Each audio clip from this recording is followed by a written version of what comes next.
Welcome to Incredible, where we discover the weird and wonderful in this world.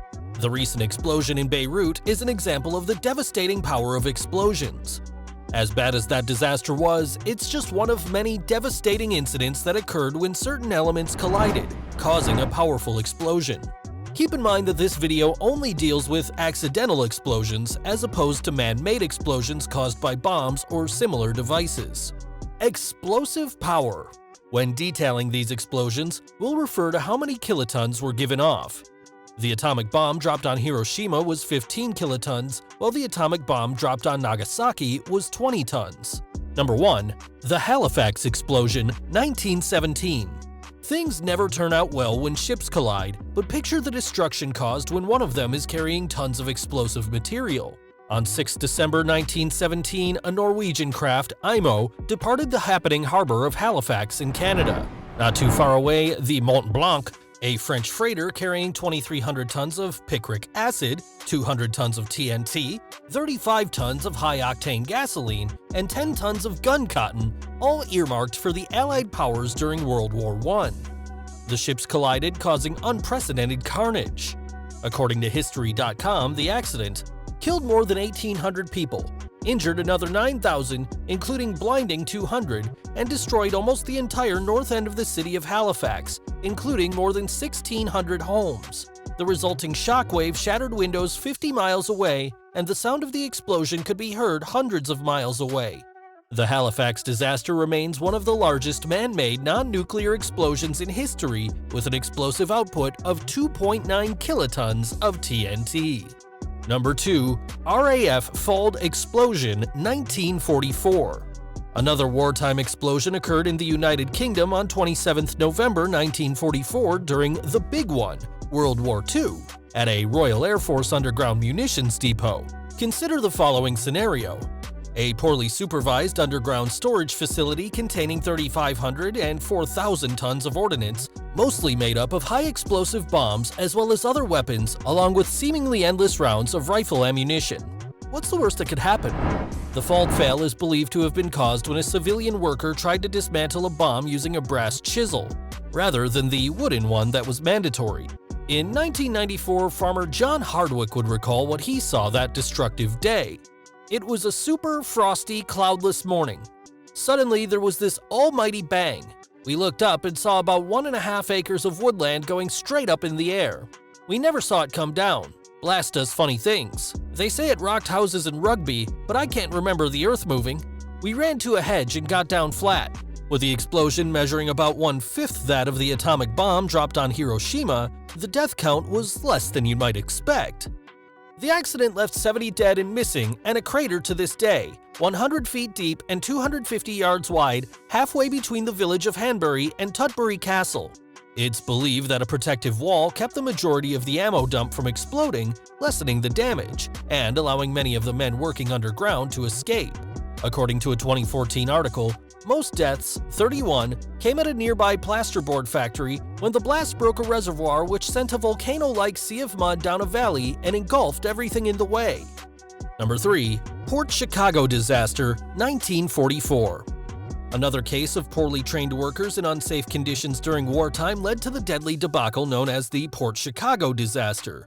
On 17 July 1944, Navy sailors loaded bombs, ammunition, and depth charges onto the merchant ships SS Quinault Victory and SS E.A. Bryan.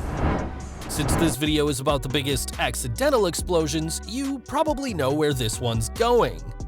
320 workers were on the pier when an explosion went off, killing them to a man, leveling the area, and the damage reaching San Francisco, and the explosion being felt in faraway Boulder City, Nevada. With an estimated explosive power of 1.6 to 2.2 kilotons, this was another big one. The reason for the disaster were obvious, which makes the case all the more disturbing.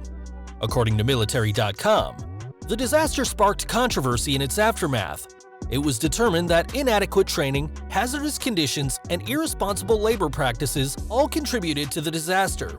The disaster led to a group of sailors refusing to load the explosives until they received proper training. The group, known as the Port Chicago 50, were court-martialed and found guilty of mutiny. receiving sentences of imprisonment at hard labor. The maximum penalty could have been death since this was during wartime. The fate of the Port Chicago 50, who were African American, raised questions of racism due to what were seen as unusually unsafe working conditions and the severity of the charges. The sentences were reduced 2 years later. Number 4. Opao explosion. As we're about to see, bad things happen when people don't take proper care of potentially explosive materials. If you've read stories about terrorists using fertilizer bombs, then you know that ammonium nitrate fertilizer is a key ingredient in their deadly devices. The scene is Opao, Germany, where fertilizer is being stored. Can you guess what the fertilizer is made of? If you guessed ammonium sulfate and ammonium nitrate, you're right. Even if you didn't, you know this story doesn't have a happy ending, and it's a reminder that scientists make mistakes.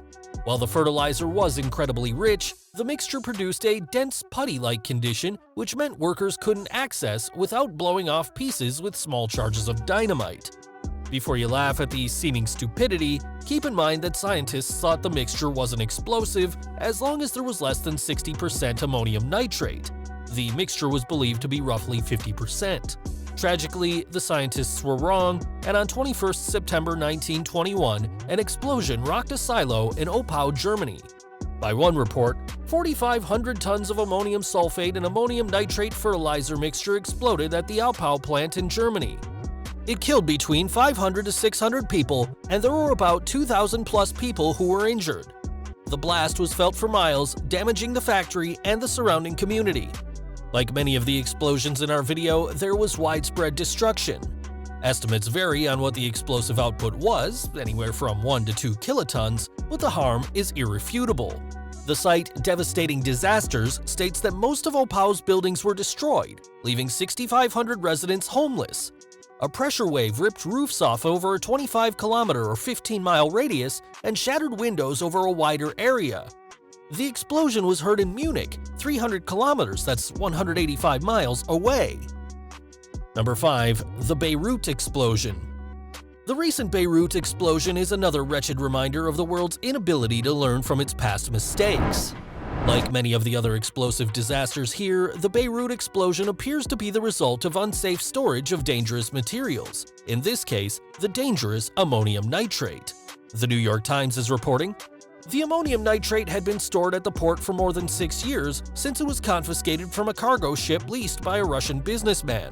The chemical remained in a storage hangar at the port, officials said, despite repeated complaints from the port authorities that it was dangerous and should be disposed of. Knowing what we know, there's no excuse for what happened. A powerful blast that is believed to have been the equivalent of 1.2 kilotons of dynamite and an earthquake somewhere around 4.5 on the Richter scale. Although investigators are uncertain of the exact nature of the disaster, the mere fact that a potential super bomb was stored for so long is enough to raise eyebrows. Number 6. DuPont Powder Mill Mayhem.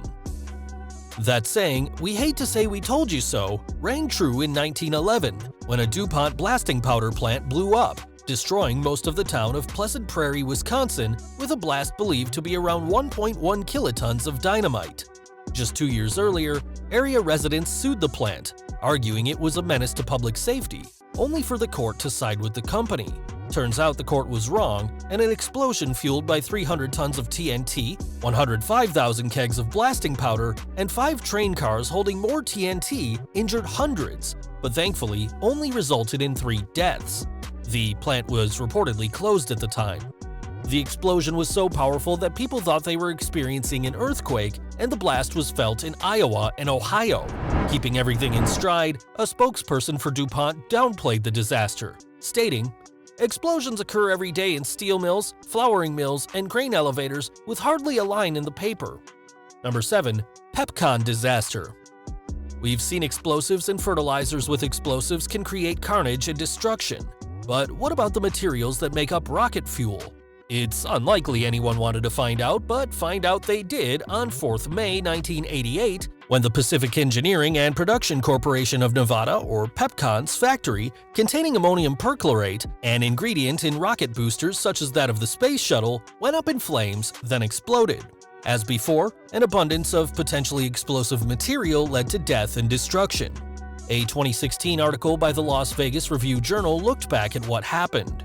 2 years before the explosion, the Challenger space shuttle had exploded mid-flight, prompting NASA to halt its exploration program. Although Pepcon continued to produce ammonium perchlorate, there was no demand for the chemical and supply continued to build up at the company's factory. At the time of the explosion, NASA believed that the plant had a stockpile of more than 4,000 tons of chemical on hand, which allowed the initial fire to spread at such a rapid pace. The chemicals being stored set off a powerful explosion estimated around 1 kiloton, although NASA claimed at the time it was the largest non-explosion in recorded history at the time. According to one report, the explosion caused an estimated $100 million in damages and impacted structures in a 10-mile radius of the Pepcon plant. Joe Hendrick was working as a Pepcon dock worker and remembers what happened. The final explosion went off, and Pepcon basically disappeared. Boulder Highway looked like a war zone. There was glass everywhere, and very few people were out. Whether it was divine intervention or blind luck, many of the plant's workers were leaving for lunch and able to escape. 2 workers with disabilities were unable to escape and perished. In total, 2 people died and over 370 were hurt. Number 8. Texas City Catastrophe. Considered the worst industrial accident in the United States, the Texas City explosion of 16 April 1947 is still seen as an example of what happens when everything that can go wrong does go wrong. That awful April morning's tragic events began when firefighters responded to an alarm. Dockside workers spotted smoke coming out of the SS Grand Camp, a French cargo ship containing fuel oil and ammunition that was in port to pick up ammonium nitrate, that fertilizer we've all learned so much about. The fire spread and before long, disaster struck. A 2020 report by ABC Eyewitness News in Houston, Texas looked back at the disaster, explaining, "The ammonium nitrate detonated, sending a massive fireball hundreds of feet into the air. The explosion caused a 15-foot wave that crashed onto the docks and flooded surrounding areas. Windows shattered as far away as Houston, and vibrations from the blast registered on a seismograph in Denver, Colorado. A barge anchored in port was blown out of the water and landed 110 feet away. Everyone standing nearby, including almost the entire Texas City Volunteer Fire Department, was killed instantly. Buildings near the blast were flattened, and the neighboring Monsanto plant was destroyed. Flaming debris triggered fires at nearby chemical plants and refineries." Unlike other explosions, there were far too many people on hand, and by some estimates, the death toll of 581 people may have been higher, as sailors, workers, and visiting family members may have been present. Over 5,000 people suffered injuries, and the total property damage was equal to $1.1 billion by today's standards. Number 9. Tunguska Explosion. Now it's time to look at one of the most destructive explosions in recorded history, and one scientists are still trying to figure out. On 30th June 1908, a powerful explosion ripped through the Podkamennaya Tunguska River in Russia's Siberian region. The explosion blows away anything we've covered so far, no pun intended, and scientists believe its explosive power was 1,000 times that of the atomic bomb dropped on Hiroshima. Thankfully, the area where the blast occurred was sparsely populated, or the cost in human life would have been unthinkable. Even today, scientists are uncertain what caused the explosion. While the consensus is that the event was caused by a meteoroid or even a comet exploding in the air, some scientists attribute the blast to an underground explosion of natural gas. Whatever the case, it remains a powerful reminder of the dangers posed from within and without the planet. Number 10. KT Extinction Event. Speaking of external dangers, there may never have been one as destructive as the explosion better known as the KT Extinction Event. Scientists believe an asteroid or a comet, anywhere from 6 to 9 miles wide, blasted into the Earth around 66 million years ago, wiping out 75% of all life on Earth. Scientists are still unclear on the particulars of the destruction, but let's pray it was a one-time event. As we've seen, the recent Beirut explosion is just one instance of what can happen when destructive materials are improperly stored or handled. The damage caused by these explosions is incredible, but their repeated happenings is inexcusable.